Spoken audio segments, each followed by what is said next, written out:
excited. I know that for a fact. But talk to us as to the World Cup and all that you've made of it. Wow. I like the way you have Spain changed the won. question. Wait. And that's why it Marina. For the next 2-3 minutes, please. You are off mic. Keep quiet. Who's me controlling patron, the fader? Keep quiet. We gave you the respect the last time. I'm listening to Thank you. I'm listening to you. So, since you are saying generally what I make of the World Cup, I'm not going to talk about that. I'm going to talk about the fact that your goat decided to try and scam us with 0 shots on target in 120 minutes of football and expected to win a World Cup. What kind of disgrace is that? What kind of disgrace is that? 120 minutes of football. See, Arsenal play haram. Arsenal never do this kind of haram. 120 minutes of football. Not 90. Not 105. 120.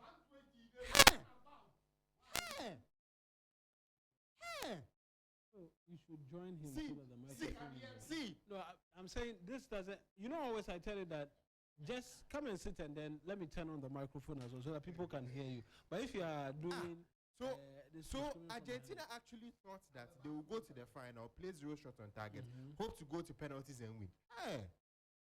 Wow. What a fake goat. See. My goat will never do this. The microphone, my goat will never do this.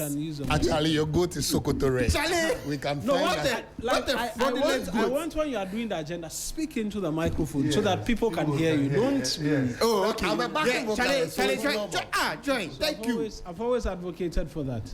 Oh, okay. Nice one. Your goat turned to a rat running about like chasing something. Charlie, we finished the match. He didn't cry. The crying wasn't because. Hold on. You know, initially the crying was because he was trying to scam us. Bill, and he realized the scamming wasn't working. Initially he sat down and he felt like, oh.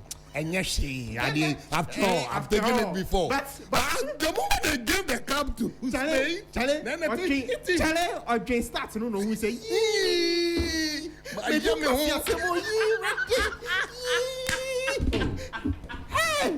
Is it the world's greatest desecrating like that? Oh, we will desecrate him because we've not seen we've honestly not seen a final that has gone 120 minutes with one opposition playing 0 shots on target. Yes, it's unprecedented. It's an absolute disgrace.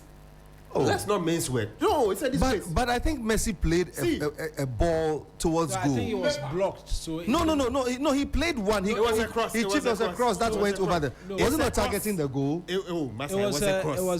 It was blocked. So it didn't amount. No, he's referring to the one that went over. Yes, Unai Simon and then he chipped onto the net. I'm talking about what hit Moreno in the face. That's a block. So it's not. It doesn't count. So it doesn't count. But is it the world's best player they're talking? Oh no, I'm actually acceding. I've allowed them. How many minutes did you say? So now, let's talk about the World Cup. You wanted 3 minutes. So Oh, thank you. Shake man. You done very well. That's in But fairness. anyways, when it comes to the World Cup in general, I think it's been fantastic in many ways, right? More teams, more surprises, more goals, more action, virtually. Maybe some people didn't like the hydration break, but I think it helped the teams in the end because of the weather conditions and all of that. I mean, they would definitely agree that in some games the temperatures were very, very high, and then they needed, to cool off a bit. So that came. Of course, FIFA used it as a means to gain money. I mean, a bit more in terms of marketing as well. Which people wouldn't naturally like. And I like the fact that when the report started swelling that the halftime show at the World Cup final was going to be like 20 plus minutes, people kicked against it because it was going against FIFA rules, and in the end FIFA had to concede and make sure that it was around 11 minutes so that the players can come on and then play the second half. I like that principle was not changed. I think overall it's been a very great World Cup. Very interesting that Donald Trump decided to stand there still while Spain were lifting the trophy. He did that during the Club World Cup final. So it suggests he doesn't move away when the team is lifting the trophy. He will stay there and be a part of it. Yes, so, he wants his face to be in the pictures. It's very interesting. But overall, it's been a good World Cup experience. Definitely expensive in the sense for fans, journalists, everyone alike. But of course, also I was very impressed with the way the stadiums were filled. I didn't expect stadiums to be filled the way they were constantly during the World Cup, but we saw that constantly being filled. And so, I mean, if the football is good, if the occasion is good, you see fans turn up, and we saw fans turn up. So overall, I think a very great World Cup experience. I hope 2030 will be better, because that's between three countries as well: Spain, Portugal, Morocco. Yeah, and they are will be hosting that World Cup. Neighbors. And they are neighbors. Yeah, they're winning it and hosting it. They're all neighbors. Yeah. I'm so glad that Spain won it. Yeah. Yes. It seems. Who's been your best player of the tournament so far? To be honest, I would have given it to Messi. When I saw Rodri, I understood, but I was surprised. I understood because usually the team that wins usually puts their best player forward. But if I'm being very honest, I feel Messi deserved it more. And I feel the closest second would have been Kylian Mbappe. Rodri should have been third in the ranking. What country does he play for, Rodri? Oh, Spain. Okay, so that's good. So that's fine. So that's why I'm saying I understand that Rodri was given that award, because to be honest, he was the main architect of Spain's national team. Most passes completed, and all of that. He was literally the foreground when it comes to the possession-based game that they were playing. Very understandable. But if, in all honesty, I would have expected Messi to win it.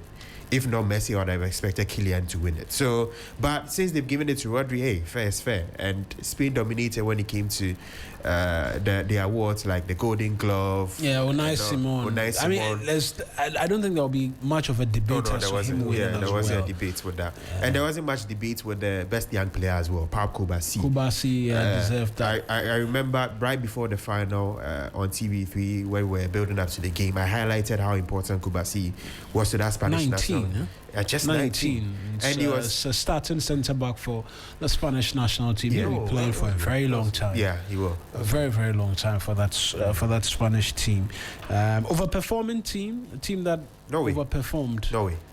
Dark horses. I think they acted as the dark horses. Underperforming? Some options. There are some options. I think Japan is one for me because of the kind of reputation they built as a team that usually... I'm surprised you didn't say Portugal. Oh, I mean... Underperforming.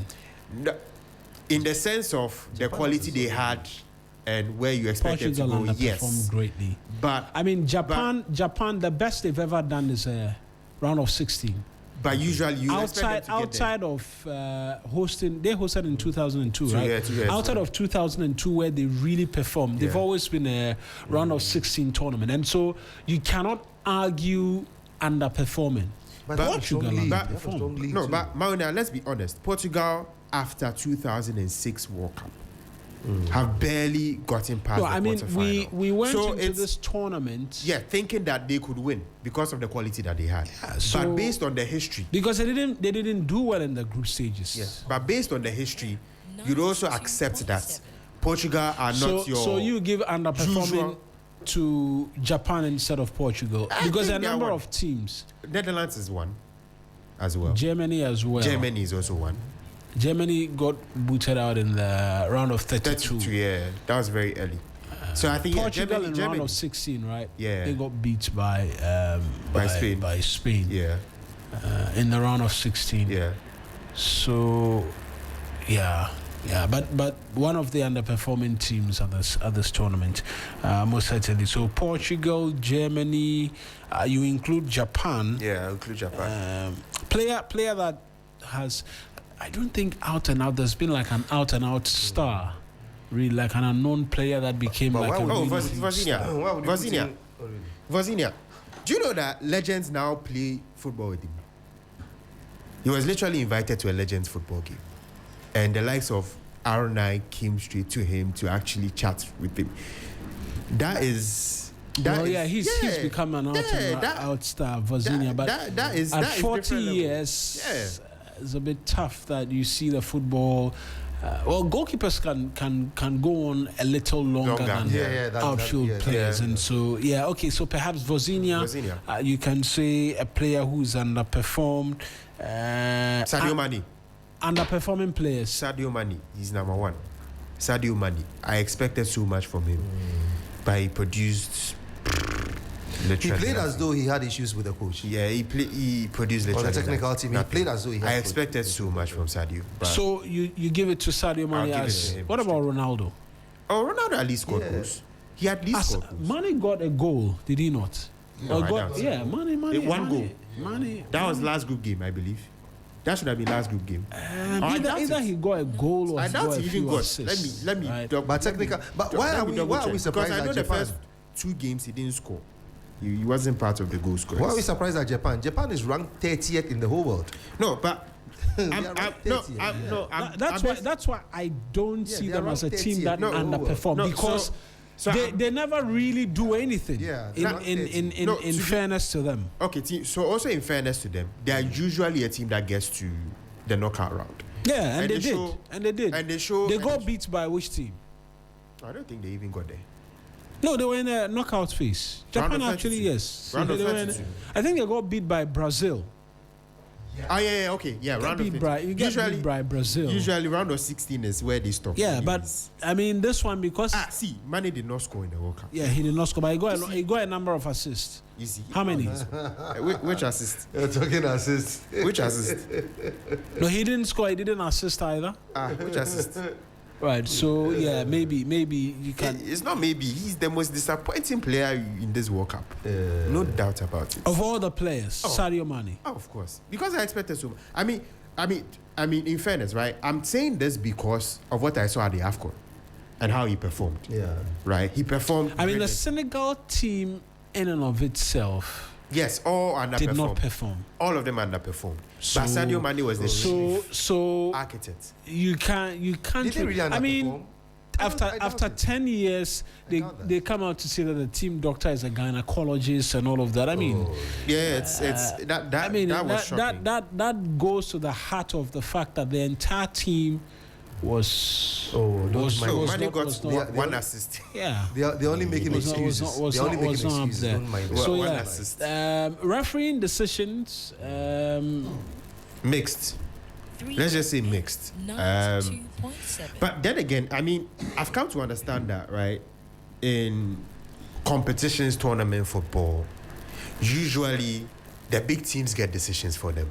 I was saying this thing and you were disagreeing with me a week ago. Oh, Masa, we were saying it on specific subjects. No, I was saying this, that big teams are favored in terms of refereeing decisions. In fact, when Haaland was knocked out, he admitted that he is favored in games when he's playing for City. Yeah. And so they understand that the referees are lenient towards big teams. And I made that point here that's why all of the rigging suddenly when Argentina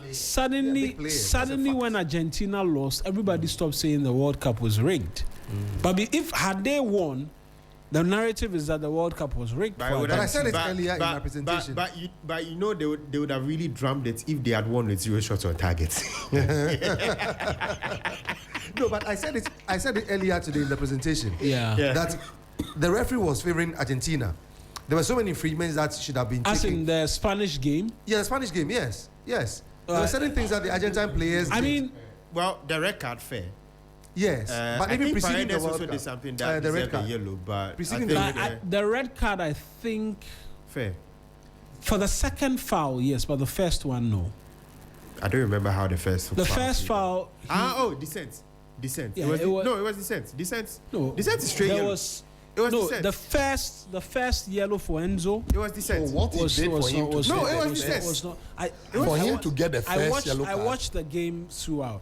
There was dissent on a number of occasions. The referee also and he actually didn't even open his mouth to even hail invectives at the referee. Yes. He just like through his arm, like I mean that wasn't a yellow. But on a usual day, that wasn't a yellow. No, in terms of the temperature of the game, the referees that wasn't a yellow. Okay, yeah, talking about temperature, I understand. Yeah, but because there had been similar of such incident. Referee play. So by all means, the second ball was a yellow card. But that you can't argue about. But anyways, I mean the game is going. Also consider that maybe. So usually, right, some referees will keep quiet, but maybe Enzo had triggered him before that descent incident, because usually it is possible. Highly possible.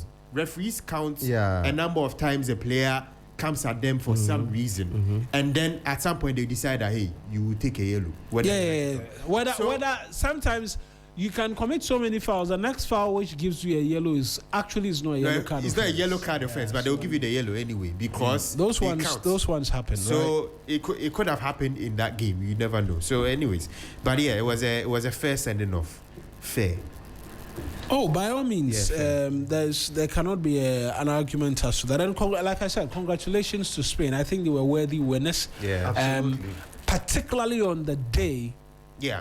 Absolute domination. I think Scaloni got it wrong with the lineup. Fair. I was shocked they didn't start Paredes in the lineup. I think he should have gone with what worked all throughout the tournament. Yeah. The 4-man midfield, because Spain dominated the ball pretty much. Yeah. The 4-man midfield would have given them a bit more in terms of being able to control the ball and play out. Starting Gonzalez meant we're trying to do it from the wings, which left them a bit short in the middle, and they were outplayed. I felt by the time he decided to bring Paredes on, the game was gone. It was gone in terms of momentum. Yeah, was there really anything wrong with the starting lineup?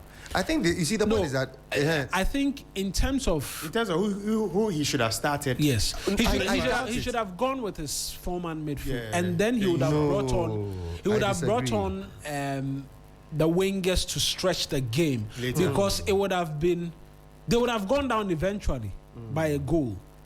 Then those changes would have made more sense. The changes which he had done. Benefits of hindsight. No, I mean, when the game started, everybody realized that they were being played off the park. Yeah. And there was no debate about it. They were being played off the park, and so but Spain absolutely, they slayed a lot of giants in the lead up to that final, and no other winners worthy of it than Spain. Bill, thank you very much. I'm so the debate is. I don't think there's a debate, right? So I take back my words. Whatever you think. The conversation is whatever you think. Your goats try to scam us with 0 shots on target in 120 minutes of a World Cup final. So I allowed you to do the sermon, right? Oh no, we are done. Thank you very much. Here we are going to New Day. Thank you. I'm just telling you that your microphone is off. I'm just saying that after all is said and done, who is the greatest footballer of all time? Lamine Yamal. You can't even. You see, that is the shamelessness of Ronaldo fans. You continue to move from one player to the other. But let me talk to you about latex foam.